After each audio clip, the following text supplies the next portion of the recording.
Picture this. Princess Anna, eyes glistening, voice trembling, stands before a stunned crowd at Balmoral Castle, about to unveil the final words of King Charles III.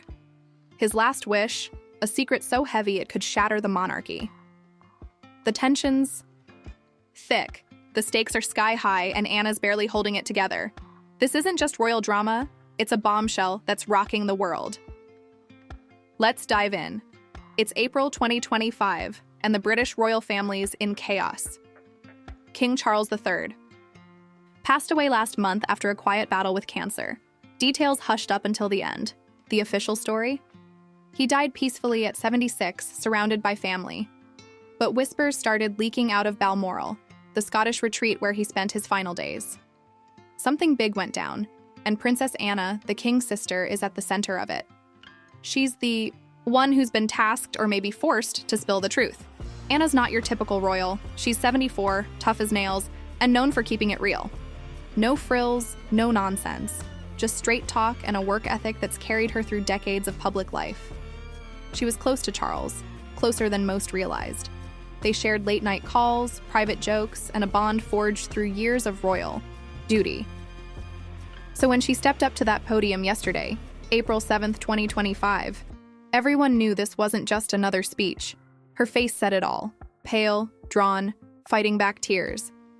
The scene was raw. Balmoral's courtyard, gray and windswept, packed with press, royals, and staff. Prince William stood off to the side, fists clenched, staring at the ground. Kate was next to him, her hand on his arm, but her eyes were locked on Anna. The crowd hushed. As Anna gripped the podium, her knuckles white. She took a shaky breath, then spoke. "My brother's final days were his own," she started. "But his last wish, he wanted you to know it. He wanted me to tell you." What came next floored everyone. Charles didn't leave a will or a succession plan, at least not the kind you'd expect. His last wish wasn't about crowns or castles. It was personal, almost defiant. Anna's voice cracked as she said it. He wished for the monarchy to step back, to let the people choose their future. Gasps rippled through the crowd. William's head snapped up, eyes wide. Kate's hand dropped. The press erupted, shouting questions, but Anna pushed on. He believed it was time. Time for us to listen, not just lead. Let's unpack that. Charles spent his life waiting to be king. Decades as Prince of Wales, shaping his legacy with environmental crusades and quiet charity. He finally took the throne in 2022 after Queen Elizabeth's death, but his reign was short, just over 2 years. Cancer cut it down, and those last months at Balmoral weren't the serene farewell Buckingham Palace painted. Sources say he was restless, pacing the halls, scribbling notes. He knew the end was coming, and he wasn't at peace. Why drop this now? Anna's timing's no accident. Charles died March 10th, 2025, and the family's been in lockdown since. Grieving, sure, but also strategizing. William's coronation's set for June, and the transition's been a mess. Public support's shaky. Polls show trust in the royals. Dipping below 50% for the first time in decades, cost of living crises, climate debates, and Republican murmurs have the UK on edge. Charles saw it coming. He'd been warning about it for years. Anna's revelation feels like his last jab, a grenade lobbed from beyond the grave. She didn't stop there. Holding the podium like it was her lifeline, she recounted those final days. Charles called her to his bedside March 8th, 2 days before the end. The room was dim, just a fire crackling and a nurse in the corner. He was frail, barely whispering, but his eyes were sharp. "He took my hand," Anna said, her voice breaking. He said, "Anna, they don't need us the way they did. Tell them to decide." She paused, swallowing hard. "I promised I would." The crowd was dead silent. William looked like he'd been punched, his jaw tight, his breathing fast. This wasn't just a dying man's ramble. It was a king questioning his own institution. Charles spent his life defending tradition, yet here, he was suggesting it might be time to let go. Anna's tears welled up as she finished.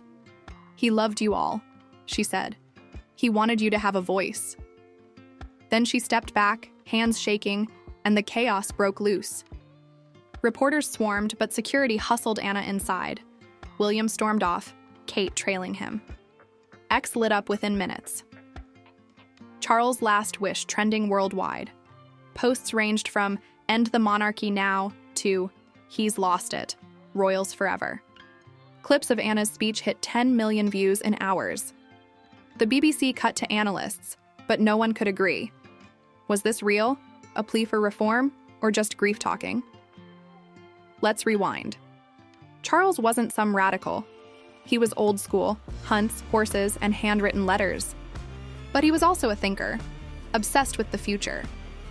He'd seen the Commonwealth shrink, republics rise, and his own family's scandals, Andrew, Harry, Meghan, chip away at the crown's shine. His reign was meant to steady the ship, but illness stole that chance. Those notes he wrote at Balmoral? Staff say he burned most of them, but one page survived, found crumpled by his bed. It just read, "Let them choose." Anna's the key here. She's no stranger to duty. Over 20,000 engagements in her career, from hospitals to horse races. She's blunt, practical, and fiercely loyal. Charles trusted her to deliver this, knowing she'd face the fire. And fire's what she got. Royal insiders say William's furious. Not at Anna, but at the timing. He's weeks from being crowned, and now he's got this hanging over him. One source claims Heald, "Why now? Why me?" in a closed-door meeting yesterday. The public split. A YouGov poll today shows 42% think Charles was right. Let people vote on the monarchy's future. Another 38% say it's treasonous, even from a dead king. The rest, undecided, but loud. Protests popped up in London this morning, some waving People's Choice signs, others chanting, "God save the king." Parliament's buzzing too. MPs are calling for debates, but Prime Minister Keir Starmer's dodging, saying only, "We respect His Majesty's memory." Anna's not speaking again, yet. She's holed up at Gatcombe Park, her Gloucestershire estate, with her kids, Peter and Zara. Reporters camped outside got nothing but a glimpse of her walking her dogs, head down. She's tough, but this broke her. Witnesses at Balmoral say she sobbed after the speech, collapsing into Zara's arms. "I had to do it," she kept saying. "He made me promise." William's the wild card now. He's 42, modern, relatable, married to Kate, dad to 3. He's been prepping for kingship since he was a kid, shadowing Charles, learning the ropes. But this wasn't in the playbook. He's got to address it. Coronation's too close to ignore it. Insiders say he's torn. He loved Charles, respected him, but this feels like a betrayal. Kate's pushing him to stay calm, focus on unity, but his temper's flaring. One aide says he muttered, "Dad's ghost is haunting me already." The monarchy's been here before. Crises, abdications, deaths. Edward VIII ditched the throne in 1936 for love. Diana's death in 1997 nearly sank them. Charles's wish isn't an abdication, but it's close. A king saying, "Maybe we're done." Anna's delivery made it personal, human. She didn't just read a statement. She bared her soul. That's why it's hitting so hard. Royals don't cry in public. Not like that. What's the wish mean, practically? Charles didn't spell it out. No referendum draft, no timeline.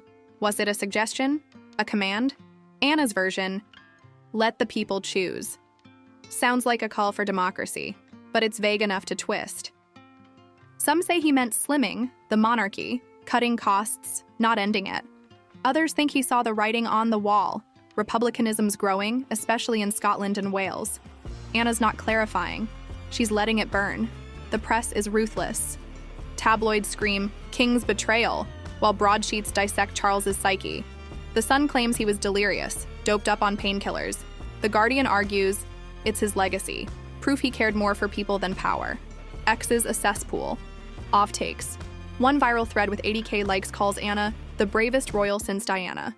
Another, with 60K, brands her a puppet for a mad king. She's trending as Princess Anna, neck and neck with Sir Charles' last wish. History's watching. George VI steadied the crown after Edward's mess. Elizabeth II held it for 70 years. Charles had 2 years to leave a mark, and this might be it. Not climate or charity, but a dare to rethink everything. Anna's the messenger, but she's no saint. She's got her own baggage. Divorce, a low-key life compared to flashier royals. Yet here she is, thrust into the spotlight, voice of a king's dying dream. William's next move's critical. He could embrace it, call for talks, modernize fast, or he could bury it, crown on, business as usual. Kate's influence matters. She's steady, popular, a bridge to younger Brits. But the kids, George, Charlotte, Louis, they're the future, and this could shape their world. George turns 12 this year. He's old enough to feel the shift. Anna's speech keeps replaying, clips looping on every channel. Her pause before choose, the crack in her voice, the way she gripped that podium. It's not just words, it's a wound. She lost her brother, her king, and now she's losing her shield. The royals don't do vulnerability, but Anna did. Raw, unscripted, real. The world's reacting fast. Australia's PM revived their Republic push today, citing Charles's words. Canada's debating too. Polls there show 55% want out. Commonwealth leaders are set to meet next week. This'll dominate. Back home, the firm's in damage control, but it's leaking. A footman at Balmoral says Charles ranted about irrelevance in his last week. Did Anna soften it or amplify it? She's not hiding forever. Word is, she's prepping another statement. Maybe tomorrow, maybe next week. What's she got left to say? Did Charles whisper more? The note by his bed, "Let them choose," is locked in a vault now. But photos, leaked online. His handwriting, shaky but clear, is all over X. People want the full story, and Anna's the only one who knows it. William's coronation looms. June 14th, Westminster Abbey, global eyes watching. Will he nod to this or defy it? Anna's watching too. From the sidelines, tears dried but resolve intact. She kept her promise, but at what cost? The monarchy's trembling. The people are roaring, and Charles's ghost is laughing or weeping. Anna's voice echoes, and it's not done yet.